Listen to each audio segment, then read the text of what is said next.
Hello, Elder Smith here. Today's subject begins with just one simple question. Do primitive Baptists shun good works? Because if we believe that you're saved no matter what, what's the point of doing good works? Should you put all your faith in God and just leave it at that in the eternal sense? Yes. But does that mean we shun good works? No. We shun a particular reason why people do good works, and that is to save yourself. You don't need to be saved. Christ saved you when He died for you. He bought you with a price. It's just that simple. But you are still to do good works to glorify God and to take care of the church.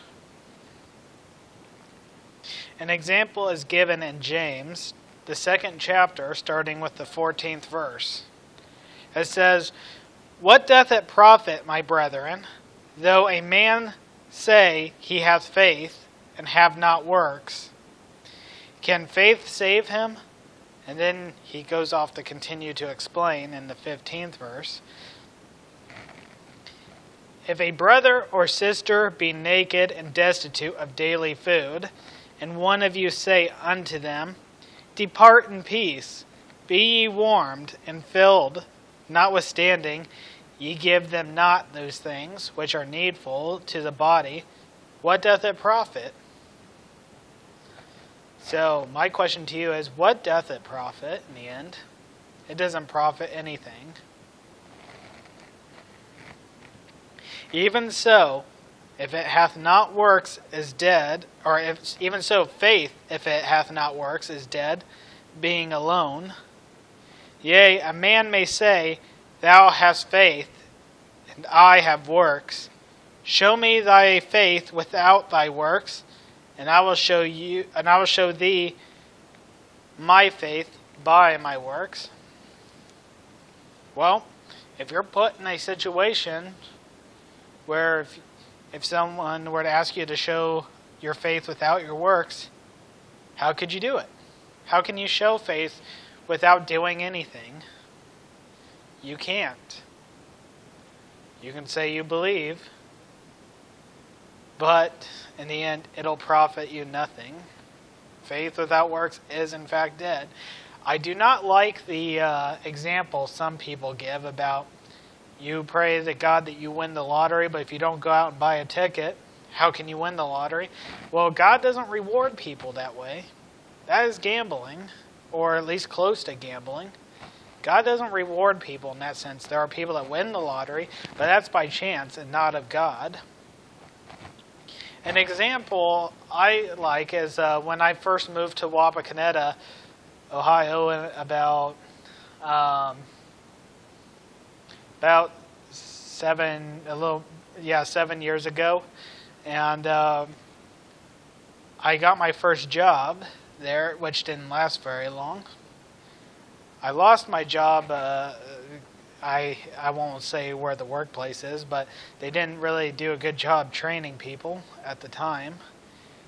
But I'm glad that I did, because God blessed me with a job that lasted me for about 7 years, 7 years would be about right, I think. It's a job I loved being at. While there are some people that kind of had negative attitudes there, I really did enjoy myself talking with a lot of them. Made friends there. Still friends with quite a few of them, in fact. Keep in contact with them. Always hoping that they're doing well. But the point is during that in-between time, when I lost my first job in Wapakoneta, which I only worked there for maybe 3 or 4 weeks, a little bit under a month, I know that much. But during that time, I was job searching. One thing that came, and this is a time where you didn't go so much out looking for jobs as you did going on the internet and applying for jobs online. I'm pretty sure there might be still places where you go in and fill out an application. Although I have taken note that those places are decreasing quite a bit and are now joining the whole filling out your application online. But the point is I believed God was going to bless me with a different job. I had that faith. But what good was that faith going to do me if I didn't get up and job search? A job wasn't just going to fall into my lap out of nowhere. That's not how God rewards people. He rewards people by showing that their faith is alive by their works. I believed God was going to bless me with another job, and I proved it by getting up and job searching. With the help of my mother-in-law, she brought up this place because her sister, who has now gone to be with the Lord, has used to work there. The first 2 years of working there was a little rough, mostly because I was still kind of setting in growing up as an individual. Maybe not growing up physically, but I had, even in the last several years, a lot of growing up I needed to do. I needed to change. I needed to become more adult-like, which I'll go ahead and confess to every single one of you. I started really late in life on that one, but that's in the past. I hope, at least, that I've improved beyond that point, and I'll continue on still doing what I can to improve. I never dare say, oh, I've improved enough to where I don't need to better myself anymore. If I do that, shame on me then. But in the end, not only was I blessed with a different job, once I grew up to the point where I could finally get things to run smoothly at that new workplace, I enjoyed myself there. I really did. I even, at the time, I love, one of the things I love doing is I love writing stories. So I used to write short stories and even show up early at work and drop them off in the break room for people to read. And I got a lot of good feedback from people there. I was even there for people that needed to vent or just talk about their problems.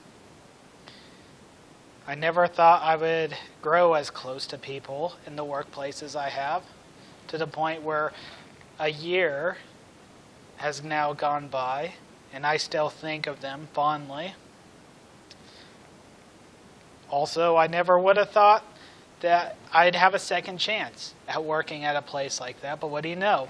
The place I work at, I feel close to everybody there too.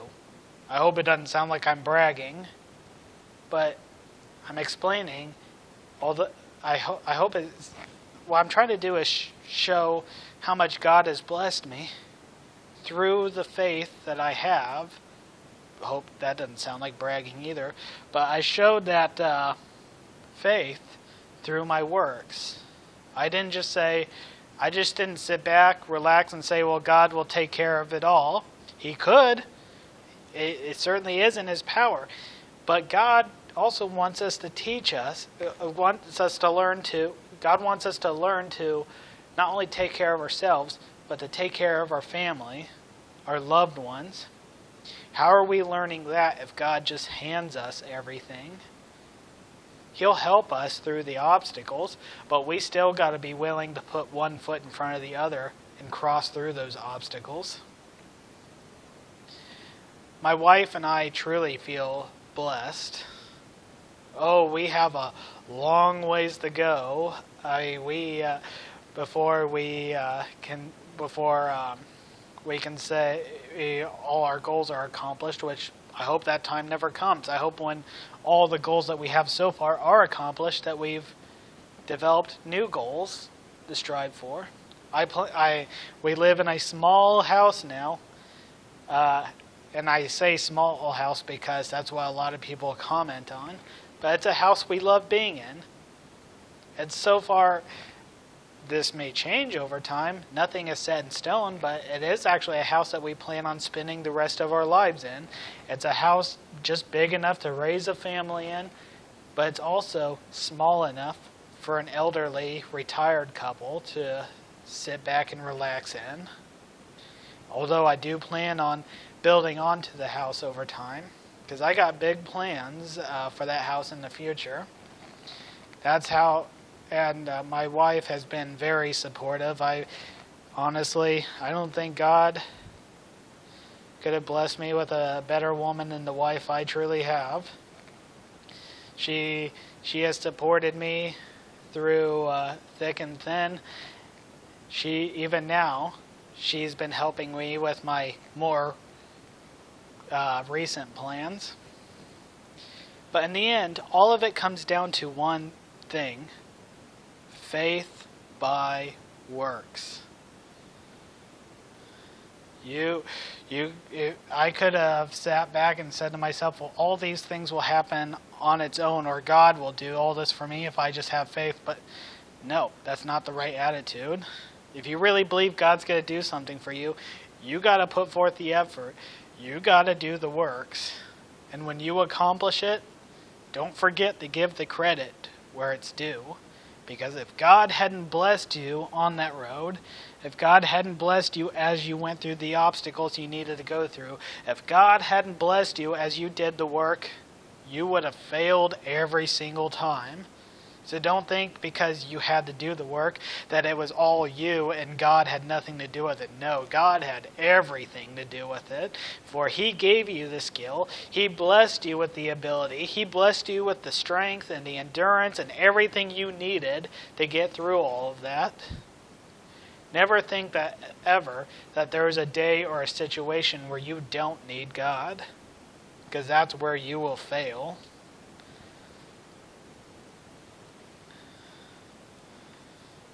But it doesn't just end there. We need to show our faith is alive also in the church. A lot of people ask, well, why are some of the churches closing down? Why are they decreasing in number? Well, the answer to that is for many reasons, but I believe one of the issues that does in fact need to be addressed first and foremost is because a lot of people hide under the shadow of faith and forget what it truly means. Some people take faith to the level of, well, we better not do anything to try to help anyone in the church or to take care of the church at all. In other words, for example, let's not make ourselves known that we exist. For if we do these things, our faith in God is decreased. It says in the Bible, the Lord will add daily unto the church. Well, so if we try to call people, or if we try to make it known that, hey, we exist, and people come in, they believe that it's not pleasing to God because we've abandoned our faith. But no, that's not abandoning our faith at all. Our faith doesn't decrease because we actually do the work. In fact, we show that our faith is alive by our works, as it's written in James. Not to mention, if works shouldn't play any role in our lives, why did Jesus in the end say, if you love me, keep my commandments? Also, and if you go to Revelations, to the letters that were written to the 7 churches, which are in Asia, He gave them all a set of instructions that they were all to follow. He mentioned all the things in those churches that pleased Him, but then Christ said, but I have somewhat against thee. And He listed off different reasons for each church. But I would like to focus on 2 churches, the first church and the last church. The first church, is the church of Ephesus, and Christ mentioned, and I would like to say what it doesn't say, but also say what it says at the same time. Christ, first, the 7 churches are called the 7 golden candlesticks, because the 7 golden candlesticks represent the churches. Well, Jesus didn't say to the first church, I will come at a time that my Father hath appointed, and I will remove the candlestick out of your place. He didn't say that. He says, if you do change your ways and do the things that I have commanded you to do, there it goes, faith by works. Not to save them in the eternal sense, but to take care of the church the way it's supposed to be taken care of. He gave them a set of works that they were supposed to do. And he says if you do them, he mentions how they'll be blessed and everything. But he says if you don't do these things, I will come in unto you and remove your candlestick out of your place. So there was a set of works that they had to do. And falls into play with what Christ said before. If you love me, keep my commandments. Keeping his commandments is works. It won't save you in the eternal sense, but then again, it was never meant to save you. It was meant to let your light shine so bright. It was meant to show that your faith is alive by your works, and it was also meant to take care of the church the way it's supposed to, because the church is his church. Now, skipping all the way to the 7th church, the church of Laodicea. Now, this church, the one thing he had mentioned that displeased him was, I see that thou art lukewarm, and neither hot nor cold. In fact, he even mentions how lukewarm is such a bad state for the church that he not only said, he could have just said, I would rather you were hot rather than lukewarm. But he said, I'd rather you were hot or cold. So he'd even rather the church be cold, which you would think, logically speaking, would be an even worse state than lukewarm. But no, God sees it as an even worse situation. He says, I'd rather you be even cold rather than lukewarm.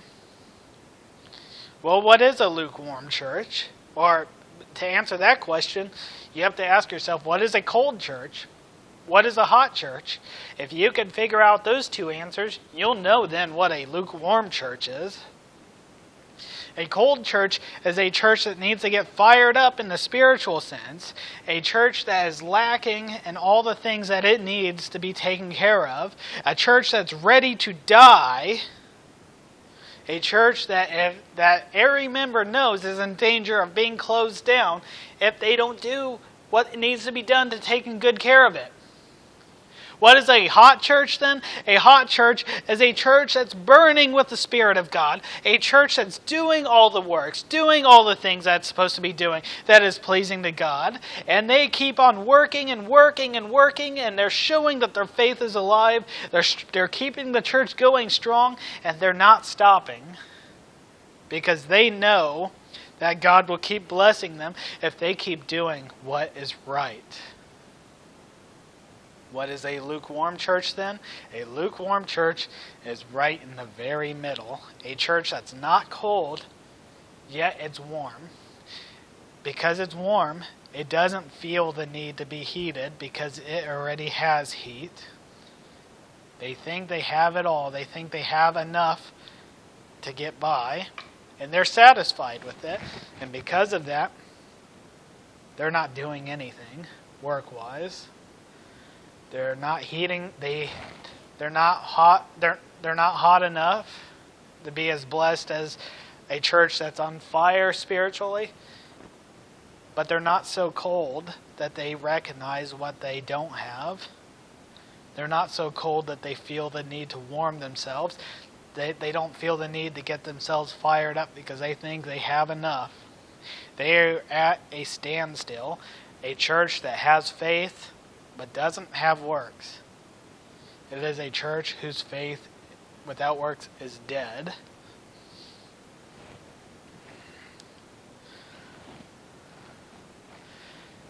We shun the reason for good works, the wrong, or more specifically, we shun the wrong reasons to do good works.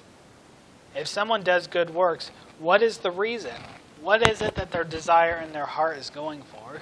Are they looking to glorify God and taking care of the church? Or are they looking to glorify themselves? If you're doing works to save yourself, you're not glorifying God or His Son, because you're taking credit away from what Christ did on the cross and putting it on you.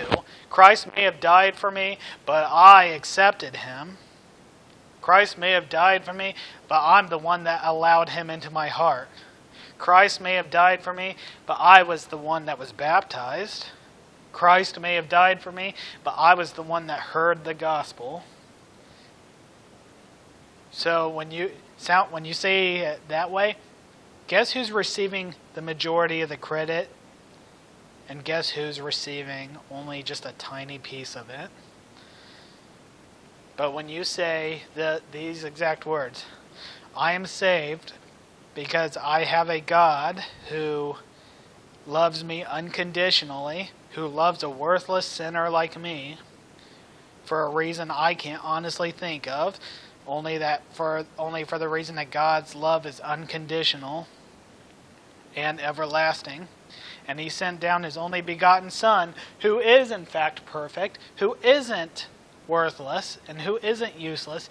In fact, His worth surpasses anything in all of creation. And He is the one that took the penalty. And through that, I am saved. And I did nothing to earn it. For if I earned it, it wasn't by God's mercy or His grace. Now that is giving it all to Christ. Someone once, and I would like to just say this really quick, then get back a little on subject. Something I'll never understand in my own mind, because I replay it over and over again, is someone argued with me once on the primitive Baptist doctrine. The person will remain nameless because I'm not looking to cause trouble for this person. But the way he spoke, it just made me, or the way he responded, it made me wonder if he was even really listening to anything I said. I was giving Christ all the glory, the full credit of Him saving us, but he said I was coming off sounding prideful, and that's something most primitive Baptists come off sounding like. And I said, well, what do you mean? He used an example of, he said, well, if you believe in the elect, God's elect, and those that aren't His elect, and he went straight to this example. He says your beliefs are very similar to Hitler and wanting to create the master race, and in a way you're kind of the same thing. Well, he actually said, well, this may not apply to you, but if you believe in God's elect, you'd think the elect is the master race over the rest of the world. But that's not true. There's a difference. First of all, Hitler's belief in the master race was in genetics, and he believed it's something that could be obtained through his own version of works, and he was a sick, twisted man. We do believe that we are among God's elect, but we did nothing to earn it. We don't know why God chose us. If you were to ask any of us, why did God elect the people that He elected? We don't know. We're not any different than the rest of the world. We are just as much with fault, just as much with sin. We're the only reason why we even have a desire and do the things that we do is because God gave us that desire, and He blessed us as we acted upon those desires. We are called into a royal family, I will admit to that. But it wasn't because we earned it, because we most certainly didn't. That was done by God's grace and His grace alone. Once again, all the credit goes to Christ again.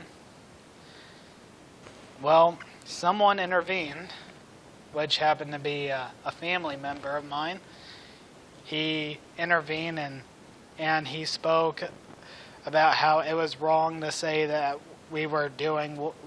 our beliefs were similar to Hitler's and that we were talking about the master race. He said that we're giving Christ all the credit and that we do good works to glorify God, and it's nothing we earned. And he gave off this long speech, which I agreed with completely. But the man retaliated by saying, "Keep your pride. I'll have Christ."